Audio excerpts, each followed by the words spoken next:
Et salut les brothers, bienvenue sur la Team V avec Zinoc. Aujourd'hui, présentation d'une 325 TD de 1991 avec 400 000 km. Allez, on attaque la vidéo tout de suite, c'est parti. Alors ce que je vais faire, c'est que je vais vous faire des vues de la voiture, vue moteur, vue des jantes, etc. Je vais vous dire en voix off ce qu'il en est et puis après on va aller faire un petit tour. Parce qu'avec moi, j'ai l'abonné, il ne souhaite pas se présenter, donc... ce que je vais faire, c'est que je vais me débrouiller pour cette vidéo, mais je vais vous expliquer pourquoi moi, je choisirais la 325 TDS comme Youngtimer, j'ai envie de dire, puisque Youngtimer, ça concerne que les voitures essence, mais comme Youngtimer mazout.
Donc les brothers, nous voilà partis au volant de cette superbe 325 TD de 1991, affichant 400 000 km au compteur.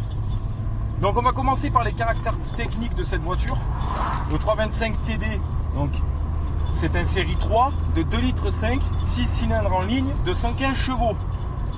Donc cette voiture est équipée d'un turbo Garrett de 0,8 bar sans intercooler, contrairement au 325 TDS qui lui a un intercooler et 28 chevaux de plus et qui a un turbo Garrett qui développe un bar. Donc c'est une voiture propulsion. Je kiffe vraiment cette voiture parce que du coup au milieu, donc vous avez le 6 cylindres en ligne qui se présente devant, une barre de traction au milieu et le pont à l'arrière. Donc voiture propulsion. Et moi ce que j'aime vraiment dans cette voiture, et que ce soit le 325 TD ou le 325 TDS, c'est le 6 cylindres. Pourquoi j'aime le 6 cylindres? Je vais vous expliquer tout simplement parce que le 6 cylindres, c'est vraiment un moteur agréable qui va vous permettre de pouvoir faire des kilomètres. Très franchement, c'est un moteur coupleux qui va avoir un léger creux au démarrage de l'accélération, donc dans les premiers tours, mais qui, une fois parti, va prendre tous ses tours très bien avec un bon régime. Il coupe pour le TD en général à 4008 et pour le TDS à peu près 5000 tours minute. Moi, ce que j'aime particulièrement dans le 325 TDS, c'est sa position de conduite. Parce qu'il faut savoir que à ces époques-là, BMW tournait tout le cockpit vers le pilote. Si tu veux bien faire une vue, Fred, du cockpit. Donc voilà, ici vous avez tout le cockpit, c'est vraiment tourné vers le pilote, le passager est vraiment dans son coin. Donc là vous voyez, je suis en 5e, pardon, à 70 km/h. Comme vous pouvez voir, ce moteur là, voilà, 70, si vous roulez au régime, ça monte. L'avantage du propulsion, c'est qu'il est là. Vous avez un moteur coupleux en bas, comme à mi-régime. Après, en haut, une fois que vous êtes lancé, c'est un moteur, c'est un vrai tank. Donc le 325 TDS, je vous ai fait un petit peu des vues moteur que je vais vous montrer. Je vous ai fait un petit peu vue des jantes. Donc c'est une voiture qui est équipée de 4 freins à disque, 2 freins à disque devant de 280 mm ventilés, 2 freins à disque normal à l'arrière de 280 qui ne sont pas ventilés. Voilà. En ce qui concerne donc la voiture, derrière ce sont des suspensions à multibras.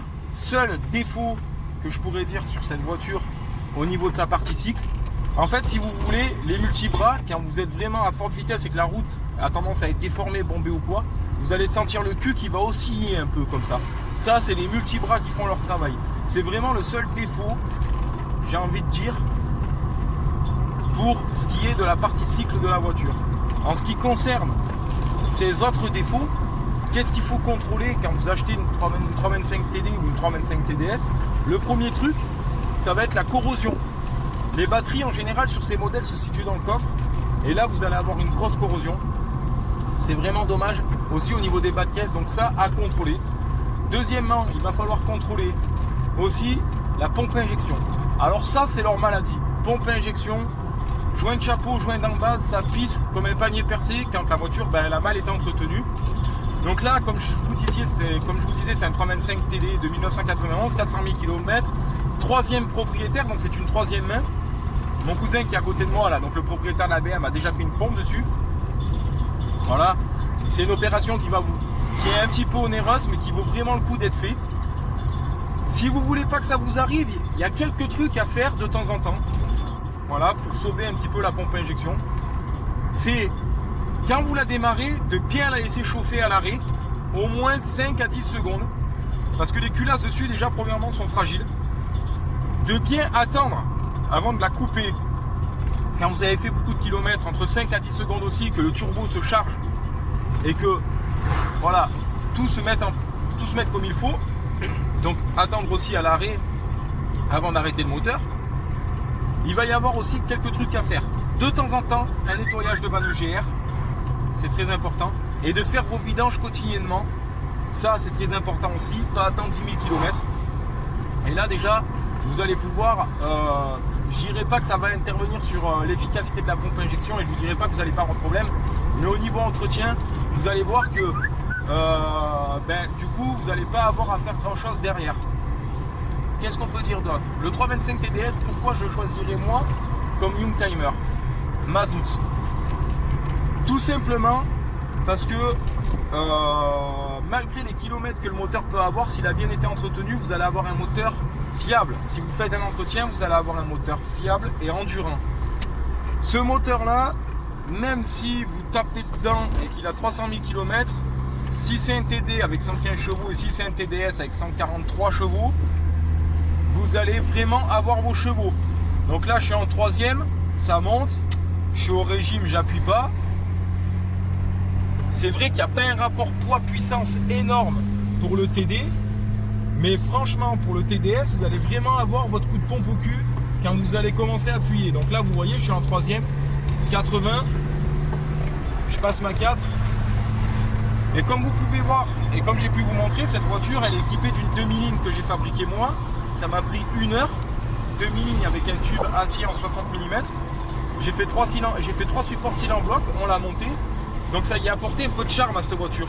Parce qu'il y a un truc qu'il faut savoir sur le 325 TD ou TDS, il y a un truc qui est génial, je vous le dis franchement, mais très franchement, c'est le son du 6 cylindres. En fait, il y a un visco-coupleur dessus. Le visco-coupleur, il entraîne de l'air vers l'intérieur du moteur pour le refroidir. Vu que c'est un moteur longiligne et que la calandre est petite, le moteur a besoin d'être refroidi par le visco-coupleur à l'arrêt. Donc, si vous voulez, quand vous appuyez à l'arrêt, vous entendez aussi le visco-coupleur qui se met en route avec le 6 cylindres. Et ça, c'est juste magnifique. Voilà. Moi, ce que j'ai envie de dire, c'est aujourd'hui, c'est une voiture dans laquelle j'investirai parce que la voiture, elle est en train de coter, notamment grâce à la boiserie. On voit beaucoup de 325 TDS et ça revient à l'heure du jour. Pourquoi? Ben, tout simplement parce que cette BMW, surtout le série 3 et 36 comme ça, eh ben, vous pouvez, avec pas grand chose, vous faire un pack M. Donc c'est-à-dire, le 325 TDS pack M, c'est ni plus ni moins que 2 pare-chocs d'M3, des bas de caisse d'M3 et un petit béquet à l'arrière. Chose abordable que vous trouvez de partout. Les pare-chocs M3 se trouvent de partout. Après, vous mettez un petit volant M3 et vous avez une voiture qui est magnifique. Ceci dit, si demain vous venez acheter une 325 TDS ou TD, optez pour l'intérieur tissu. Parce que l'intérieur cuir vieillit très mal chez BM. Il y a une chose à savoir, et là on va parler de l'intérieur, c'est que ces BMW ont fait beaucoup d'économies à l'époque et à la conception de cette voiture. Ils ont négligé pas mal de trucs. Le ciel de toit qui se décolle, ça, aucune BM n'y échappe. Toutes les garnitures intérieures lève-vitre, tout ça qui casse, aucune BM n'y échappe. Vous avez, quand vous avez un intérieur cuir, le cuir ici qui est sur la coudoir qui se décolle, l'intérieur des sièges cuir couture qui pète, donc les coutures intérieures des sièges cuir qui pètent, pardon. Ça, c'est pas une légende, c'est confirmé.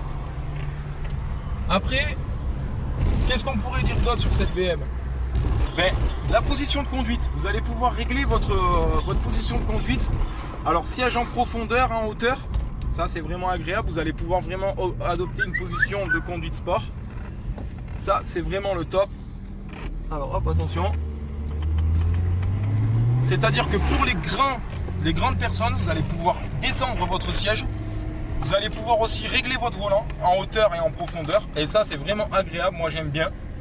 Ici, vous avez une petite manette, vous allez pouvoir le monter et le descendre. Là, on se tape la moissonneuse de papy. Je vais couper, je vous reprends après. Et nous revoilà. Donc, on a doublé cette petite moissonneuse qui nous emmerdait. Donc, voilà, j'étais en train de parler de la position de conduite. Donc, comme vous avez pu voir, ben là, j'ai couché le siège et je l'ai approfondi. Et là, de suite, vous avez une position sport. Vous êtes bien tenu dans le siège. Et ça, c'est vraiment agréable, quoi. Vous avez vraiment vu sur la route, vous ne voyez pas le devant du capot. Et ça fait vraiment conduite sport. En ce qui concerne aussi une autre chose sur l'habitacle, c'est qu'elle est donnée pour 5 places, mais moi je dirais plus que c'est une 4 places. Parce qu'il faut savoir que le 325 TDS ou le 325 TD, donc série 3 2,5 litres TDS turbo diesel sport, parce qu'à l'époque c'était vendeur, parce que c'est pas trop une voiture de sport, et bien les Allemands à l'époque, il fallait savoir un truc, c'est qu'ils aimaient bien 4 vraies places assises avec des sièges un petit peu incurvés comme ça, pour vraiment donner un look à l'intérieur.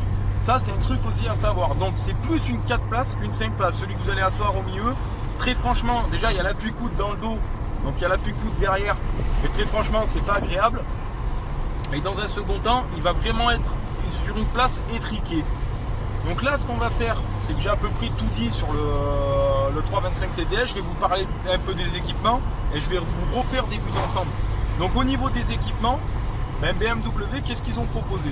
Ils ont proposé déjà une climatisation Bison que vous pouvez voir ici. Donc ça, très franchement, c'est agréable. Vous allez avoir la température extérieure, vous allez avoir l'heure. Donc là, c'est pas réglé, c'est pas bien Fred. Mais faut savoir un truc, ça à l'époque, c'était une vraie merde à régler. Mais vraiment, vous avez une coupure de batterie, il fallait le régler et ça, vraiment, c'est pas agréable. Vous allez avoir une commande au volant et vous allez avoir un régulateur de vitesse. Sur certains modèles, vous avez l'ESP, mais c'était vraiment sur certains modèles. Vous pouvez avoir, comme vous pouvez voir ici, un toit ouvrant. Donc ça, c'était une option en plus. C'est pas toutes les 325 qui en sont équipées. Voilà. Vous allez avoir les vitres électriques qui à l'avant. À l'arrière, ce sont des vitres manuelles. Et vous allez avoir un système son audio Bose composé de 6, entre 5 et 6 haut-parleurs. Donc 2 au niveau des portières basses. Vous avez 2 tweeters en haut des portes. Et vous avez 2 renforts de basse à l'arrière. Et franchement, au niveau du son, ça donne vraiment bien. Donc là, ce qu'on va faire, c'est qu'on va faire tirer un peu mémé pour que vous puissiez entendre le son du 4 cylindres. Donc là, je suis en 4e. Moi, très franchement, je kiffe le 6 cylindres. Donc ça, c'est des voitures. Il y a un truc aussi à regarder, c'est le pont. Qui ne soit pas dessoudé parce que les jeunes ont tendance à les faire drifter, surtout les 325 TDS, pas les 325 TD. Et les tôles de pont étaient très fines, donc les ponts s'arrachaient derrière. Donc ça c'est vraiment un truc à contrôler aussi, c'est le pont. Très franchement, contrôler que ce ne soit pas arraché, parce que surtout si la BM est auto-bloquant, pour drifter, très franchement, c'est un réel plaisir les 325. Mais vraiment, c'est un plaisir. D'autant plus en essence. Alors en essence, le 6 cylindres se présente de différentes cylindrées. Vous avez le 320 2 litres, le 325 de 2 litres 5 qui fait 192 chevaux et là on est dans une autre catégorie. Et vous avez le M3. Alors là, le M3, je vous le dis carrément, le E36 de 320 chevaux, c'est quelque chose de violent. Mais nous, ce qui nous concerne aujourd'hui, ce sont les mazoutes. Il y a un truc aussi qu'il faut savoir, c'est que ces BM là, elles se préparent très bien. Donc le 325 TD, vous pouvez très très bien préparée en TDS. Il vous suffit de rajouter l'intercolaire et de la faire reprogrammer. Vous mettez une ligne et vous avez une voiture qui marche plutôt bien. Vous pouvez aussi régler le turbo à un bar comme le TDS. Et le TDS, vous pouvez le passer de 143 à 160 chevaux, voire 200 chevaux, très facilement. Il n'y a pas grand chose à faire. Donc vous pouvez vite avoir des monstres et augmenter le rapport poids-puissance. Mais si vous achetez une BM d'origine, c'est encore mieux, même si elle est kilométrée, parce que déjà rien que le 6 cylindres, ça va vous faire plaisir. Parce que vu que c'est propulsion, déjà en montée, vous ne sentez pas trop le rapport poids-puissance et vous allez pouvoir rouler sur le couple. Sa consommation, elle est donnée pour grosso modo 6 litres si vous roulez tranquille. Moi je dirais plus 7 litres. Elle est donnée pour 9 litres sur autoroute et 10 litres en ville. On y est dedans, hein. Vraiment on y est dedans. N'oubliez pas que c'est des 6 cylindres, ça pompe quand même, hein. Surtout si vous avez le pied lourd. Allez, j'enchaîne sur ce qu'il faut regarder quand vous achetez une BMW. Donc le premier truc, c'est la pompe à injection. Elle se situe là-dessous, hop, juste là-dessous, je ne sais pas si vous voyez bien. En fait, il suffit de regarder s'il n'y a pas de présence de coulure de gasoil. S'il y a une présence de coulure de gasoil, vous pouvez être sûr que les joints, chapeau et en base, eh ben, sont morts. Ce que vous pouvez regarder aussi, c'est le viscocoupleur. Le viscocoupleur, il se trouve juste ici. Vous pouvez le faire tourner manuellement. Il faut qu'il force toujours un peu. Voilà, s'il force, donc c'est-à-dire s'il freine bien quand vous le faites tourner, c'est qu'il est en bon état. Vous allez pouvoir aussi contrôler 2-3 trucs qui sont plutôt pas mal. Et ça, je vais vous montrer, ça va vraiment vous aider. Mais avant, on va vous faire une prise de son du moteur. Vas-y, démarre mon Fred.